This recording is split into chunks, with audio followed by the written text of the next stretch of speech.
Hello folks, it's Phil. It is Sunday, October 5th, 2025. It's 10:59 a.m. in the morning. We are fully into Fast Day 7, October Fast Day 7, and I think we're going to get through it. I'm pretty burnt out right now. Let me take a drink of this coffee. This is just coffee with a little bit of creamer in it. It has no sugar in it.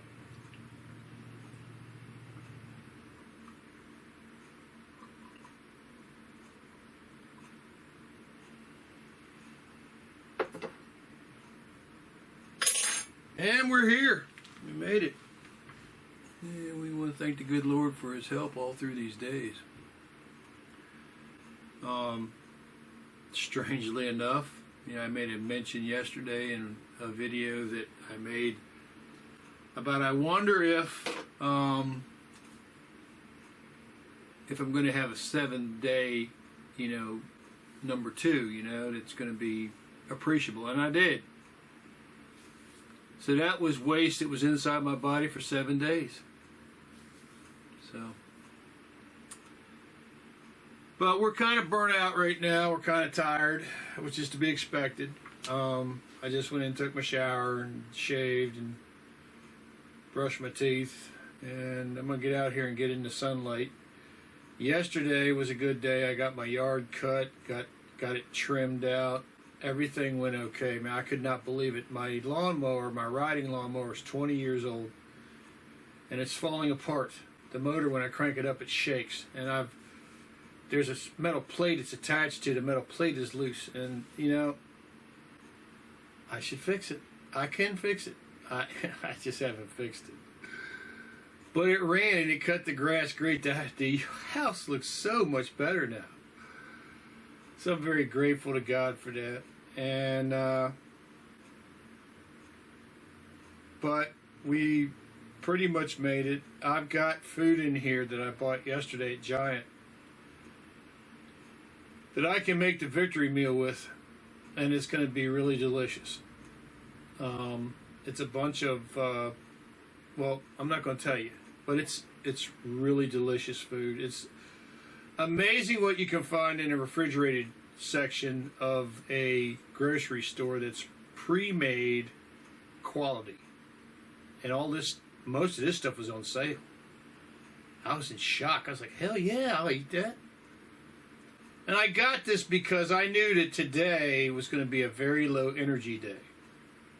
And the problem with being on a fast like this is that one of the number one things they say is don't eat a bunch of carbs. And one of my number one problems, one of the number one reasons that I do this fast is because my insides, my intestines, when I eat, for example, DiGiorno's frozen pizza. About 5 years ago, I ate that, and I had a problem for 4 days. And I don't know what that was. I assume it was the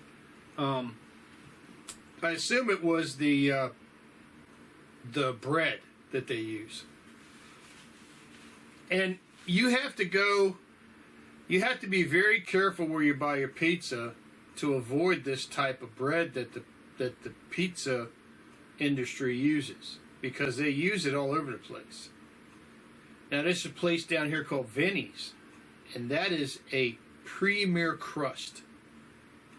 I mean, you want to eat a pizza that has a crust that stands on its own, You don't want it just to be the ingredients and the crust sucks. Because, every frozen pizza pretty much I've tried, except the thin crust Paul Newman's pizza about 6 years ago, has a terrible crust.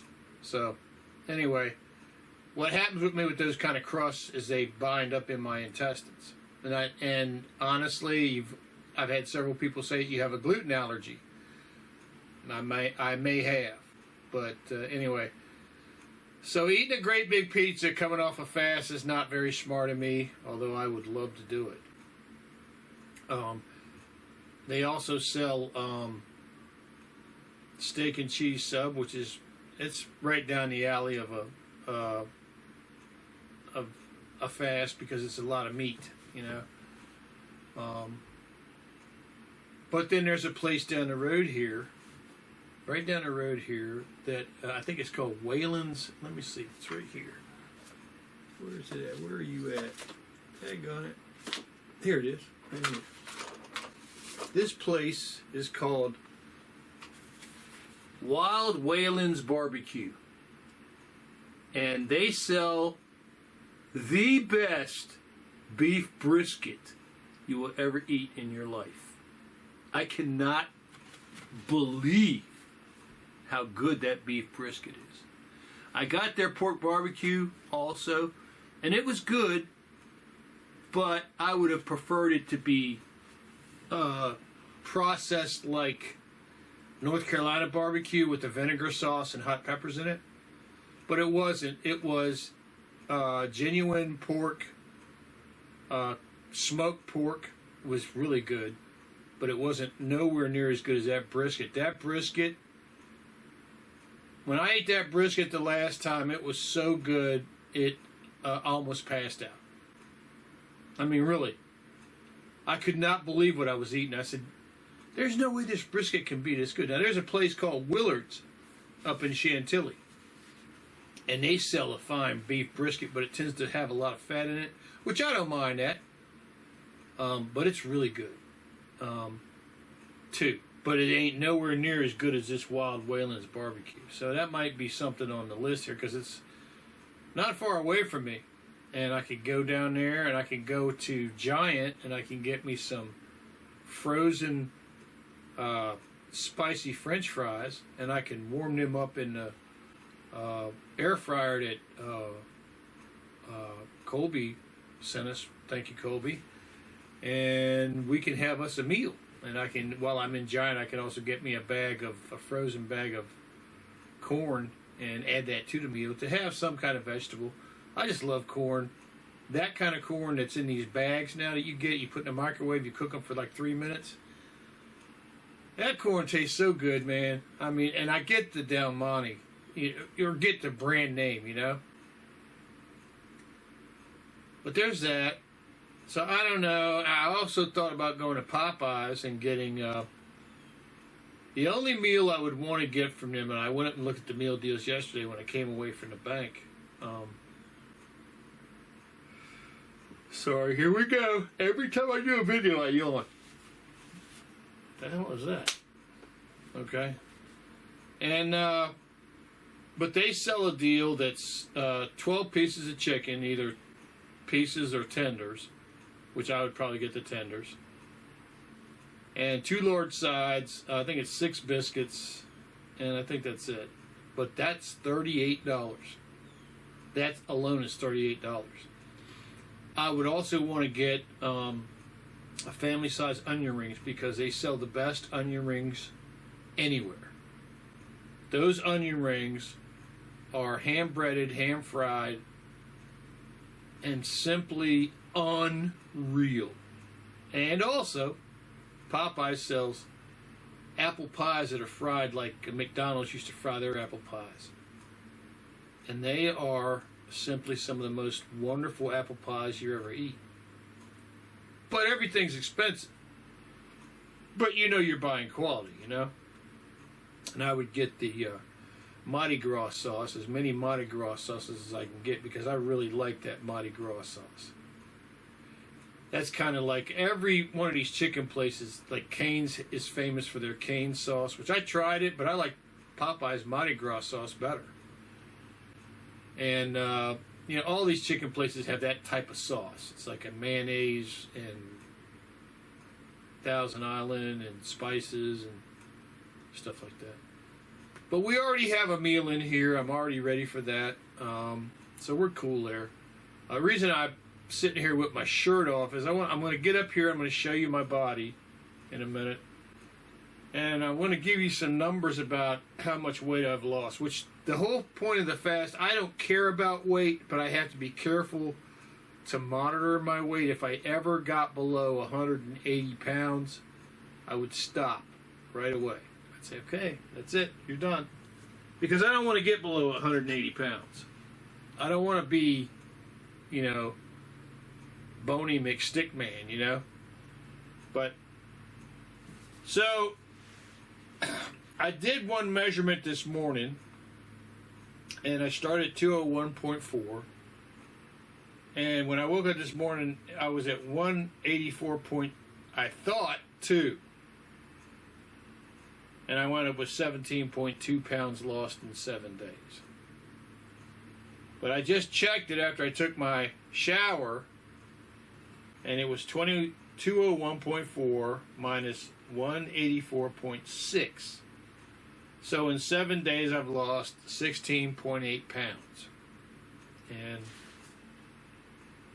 I'll stand up and let you see what a 7-day fast does for your waist. Okay, so that's why I got the camera going. You can see here. I'm going to back this off a little bit. All right. And you can see that, when you have this muscle here and it's farther out than your belly, it shows you that you're kind of doing good, But you can see it's straight down here. And you can see, now I haven't done my exercise program, which I am going to get back into. But for right now, you can see that I've lost some weight. I can tell I've lost some weight. Anyway, so here we are, 7 days fasting. I was surprised on the second day.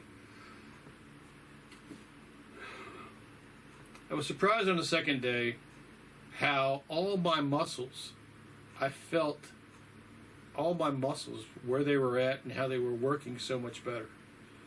Especially down in my legs. I was like, what the hell, man?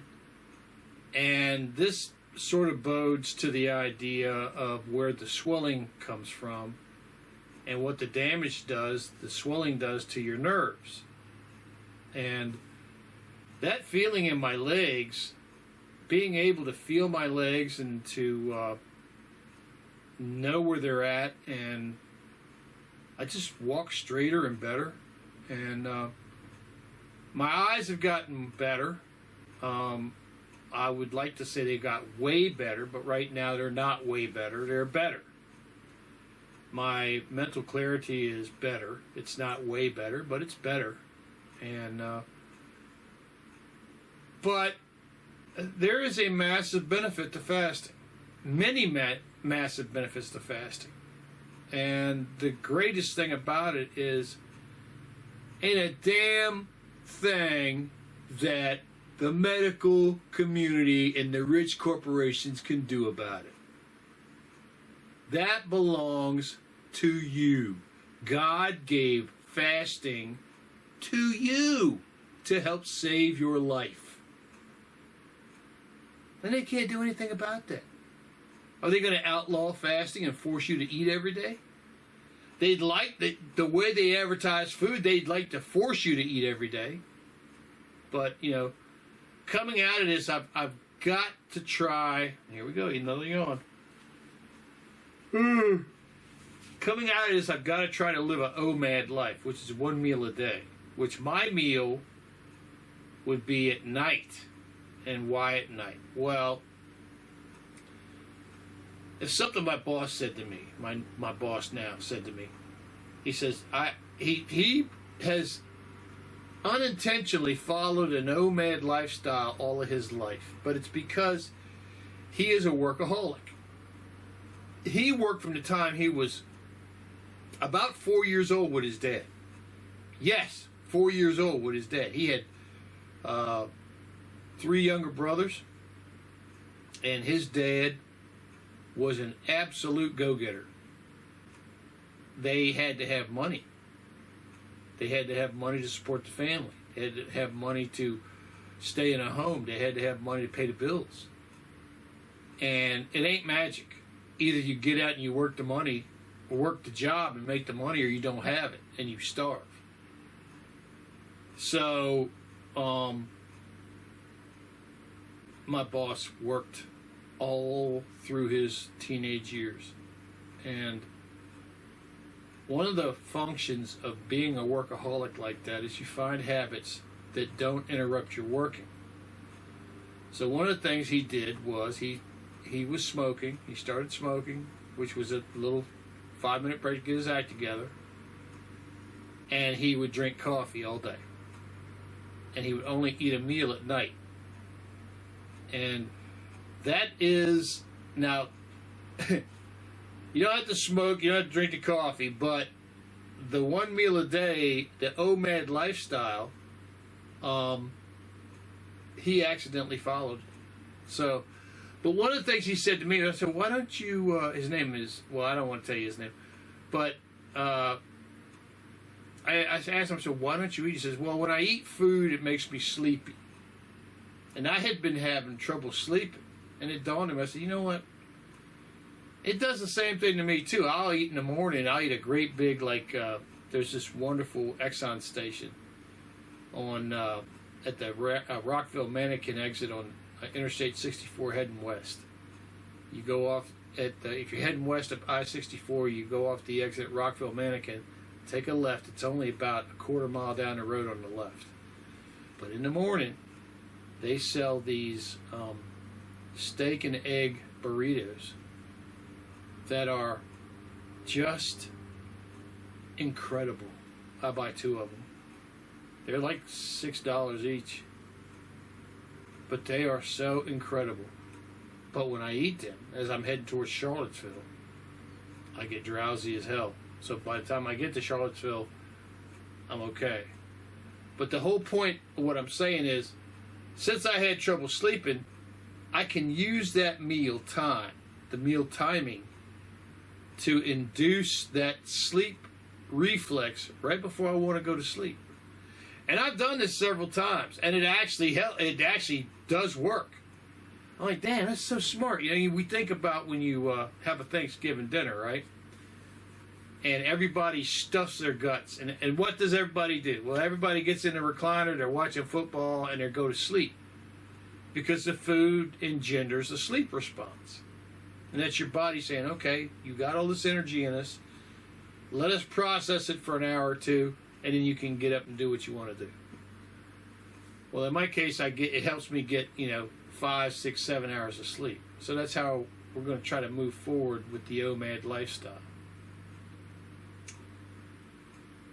But I'm glad this is over. I'm always glad when the fast ends. I'm not happy that we have to fast, but I'll do it if it keeps me from having to check in with a doctor and give a doctor control over my life. I don't want anybody to have control over my life but me and the good Lord.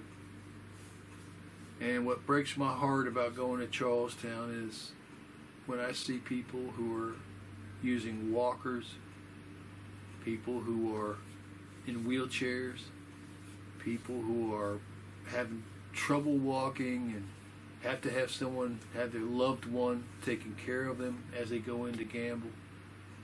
I'm grateful that there's a place like Charlestown where they can go and they can forget about their troubles for a while. But I would prefer that every one of those people not be sick. Now, one of the things I see of all these people is the first thing they do is they go get a meal from the food court and then they get a soda. And very often it's a diet soda. They don't understand that aspartame and that diet soda is killing them. It's actually preventing their brain from healing and causing damage to their entire body. They don't know that. Same thing with a regular soda now with the high fructose corn syrup. That affects your liver. And so as a general rule, all sodas are poison. Now I've got some Pepsis in here that I was given by my boss for free. Little Pepsis like this and some 12-ounce Pepsis. And I might drink one of those, once or twice a week. But you've got to be careful with what you're eating. And, the ways that the food industry can kill us are everywhere. So I'm doing good. I'm pretty happy. I just can't believe that life has come to this. I just wish that my wife, that I knew about fasting, I knew about the seed oils, and I knew about the aspartame in the sodas. I really do believe if my wife had started fasting, she'd still be alive today. I really do. I think that had she gone on a 7-day fast with me and we worked together,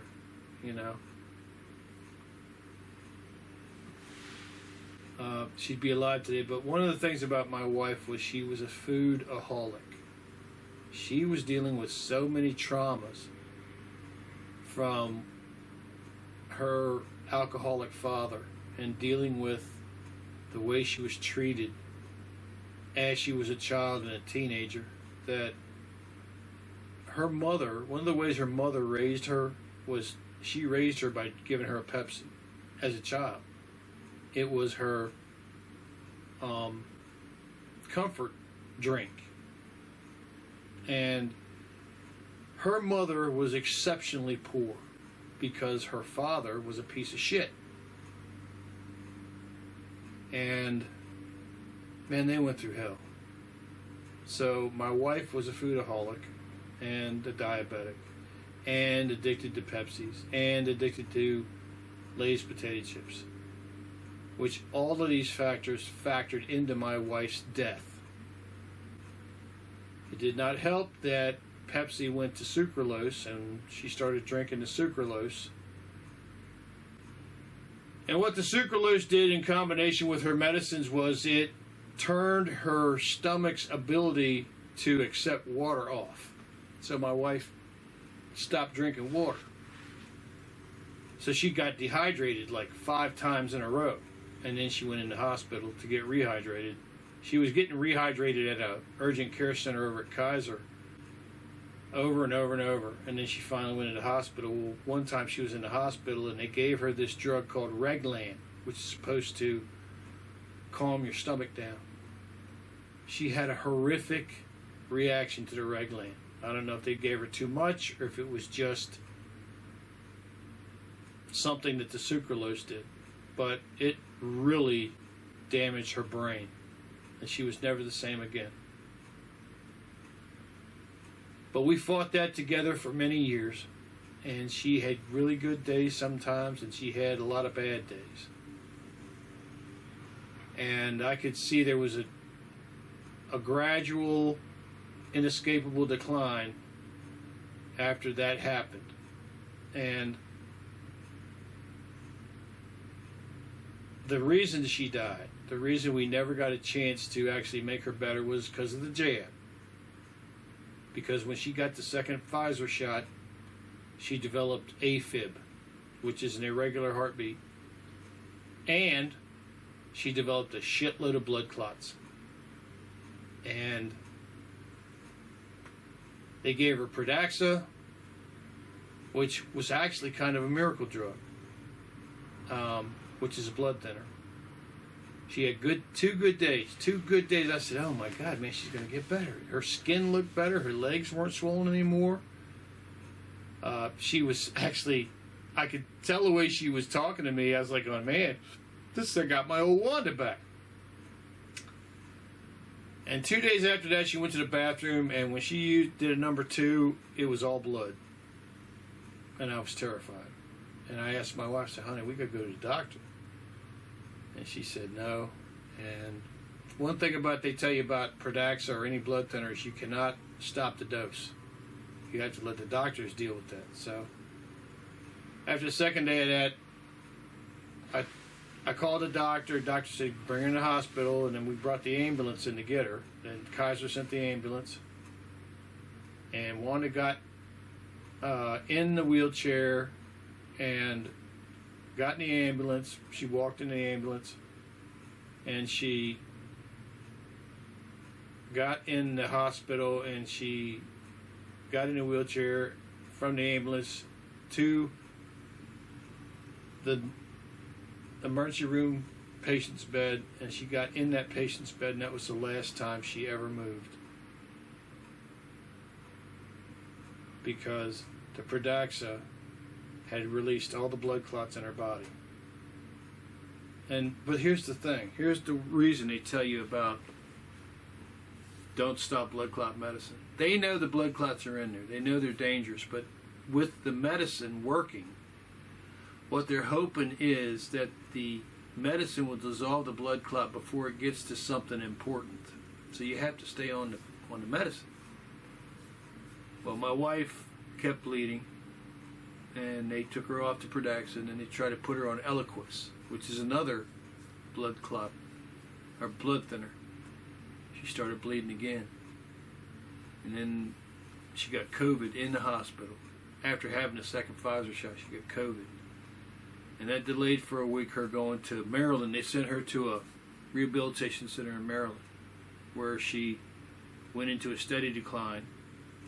And apparently the people in Maryland didn't tell the doctor how bad she was.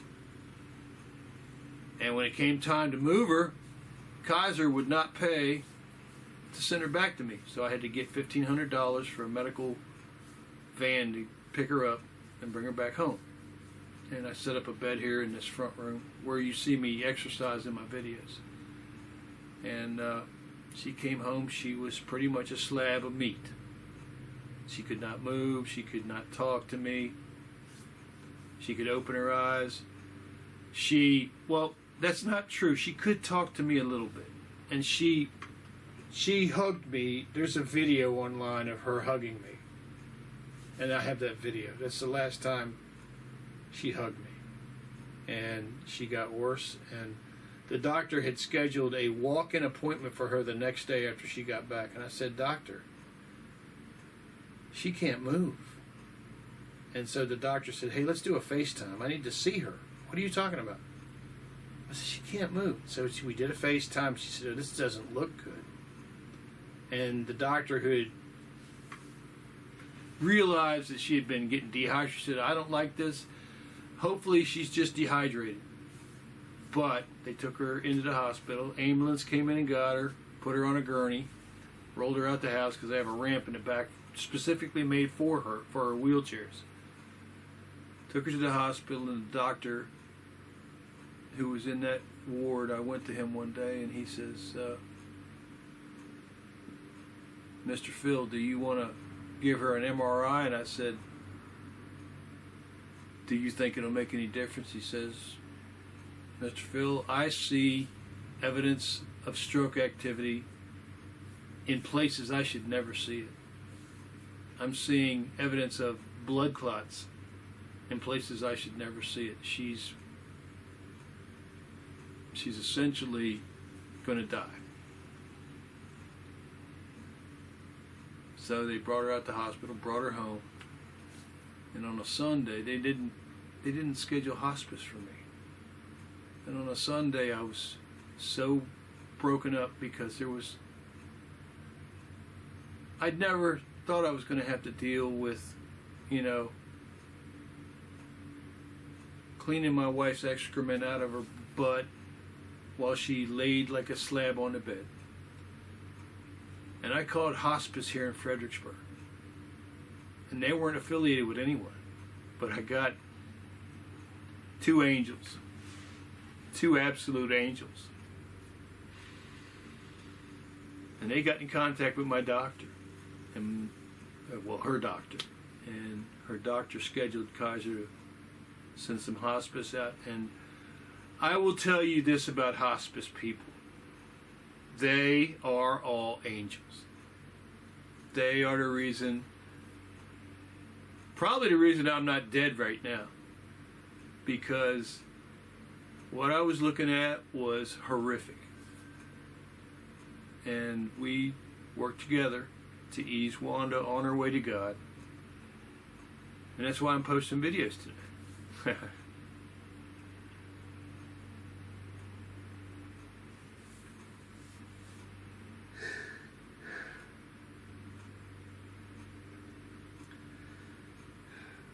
But I don't have a hate for the Kaiser doctors because they were doing exactly what they were told to do. They were looking at the evidence in her charts and making the decisions they had to make. And the bottom line is, it's up to you if you want to stay alive. It's not up to a doctor. If you want to stay alive, you've got to make the decisions for yourself.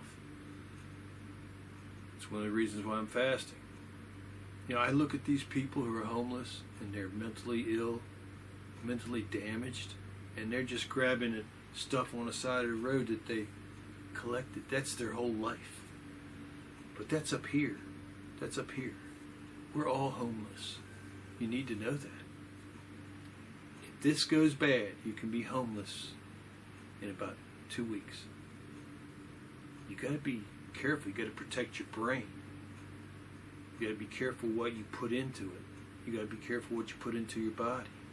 And our medical profession is fucking insane.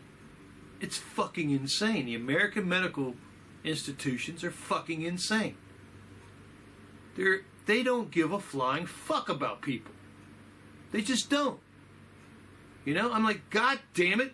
Excuse me, Lord, but why would you put people on statin drugs when statin drugs are made to attack cholesterol? Do you know what's made of cholesterol in your body? What is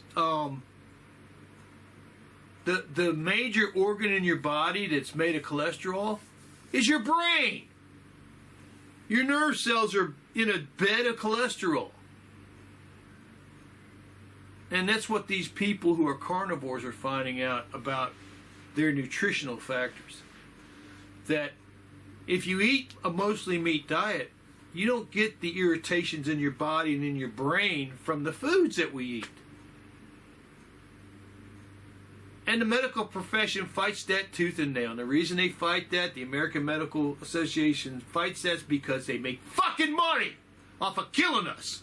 They make money off of killing us. You know? So if you want to stay the fuck alive, get smart and get educated, or you're going to fucking die. I don't look at a doctor like a fucking savior anymore. That motherfucker is a jerk.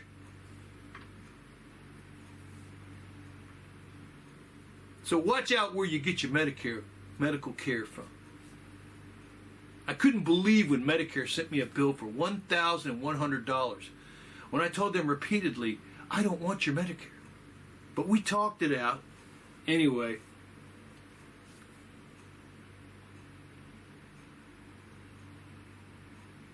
You know, the thing is, and the doctor called me after my wife died. She wanted to feel out if I was going to sue him, you know. I knew what the call was about, you know. And all the money in the motherfucking world would not bring my wife back. And there's a motherfucker that works for the government that's the richest fucking retiree in American history right now, who paid to develop that fucking disease.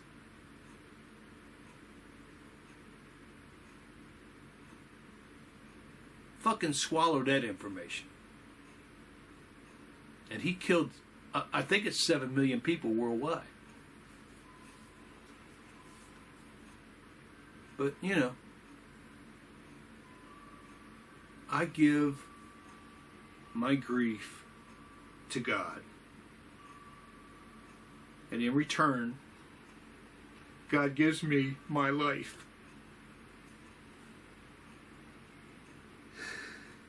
And I am so grateful for what He did for my wife as she was dying. Because every day, my wife's brother passed away a long time ago. He was a gay man, and he lived with his lover in Fayetteville, North Carolina. And he got sick. He got AIDS. And he was very sick. And he wanted to come back to Fredericksburg to be with his family, but he knew he couldn't do it. And he killed himself, drinking antifreeze, because he was so sick, and he didn't want to make his sister sick, have his sister dressing his wounds. And that really tore up my wife, because she was really close to her brother, Michael. I'll never forget that call. I was working at a Subaru dealership for our company, and my wife gave me a call. She says, "Hey, I just want to call you, tell you my brother killed himself." I said, "Honey,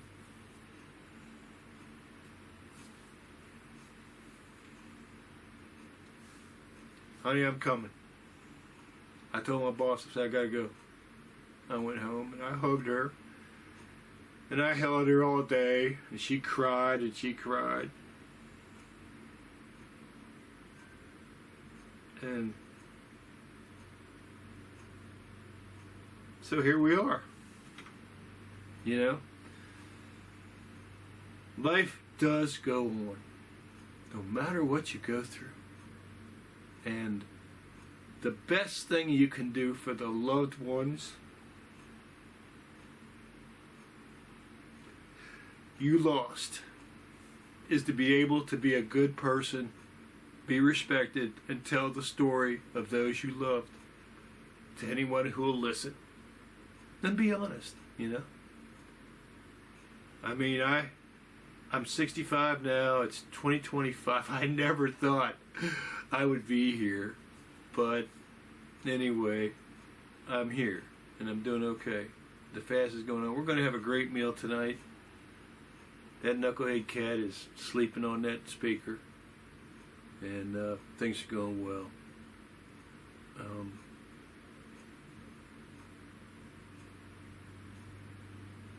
I can't say it enough, and I'm going to make you sick from how many times I say it. Thank you, God, for being in my life,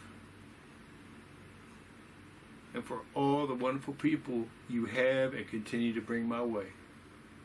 Please don't live in your house alone. Don't live in your apartment alone. Please get out and see people. Please open a door for someone, or say a nice word to someone, or smile at someone. And if you come up to a counter and you see somebody who's down, or if you see they had 20 people behind them and they're working their ass off, because I just saw this at a Wawa in Richmond. Boy, oh boy. That was crazy. That guy was working. He had a line of 10 people, and he started working 2 registers. I said, "Dude, you try to split yourself in half, man." I got way in the back of the line when he opened that second register, and he was just trying to get these 2 guys out. I didn't know that, so I got out of the line. I got behind the 2 guys, and I said, "You know what?" I told him, "Man, you're working too hard." I went back to behind the other line.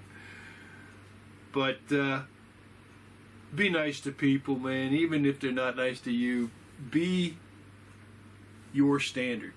Be your standard. Live your standard. Show your example. And you make the world a better place, you know? It seems so small, but like I said, we're 8 billion people. If 8 billion people do 8 billion small things every day, small good things, man, the world would be a great place, okay? God's always with you. He's always watching. And He'll help you.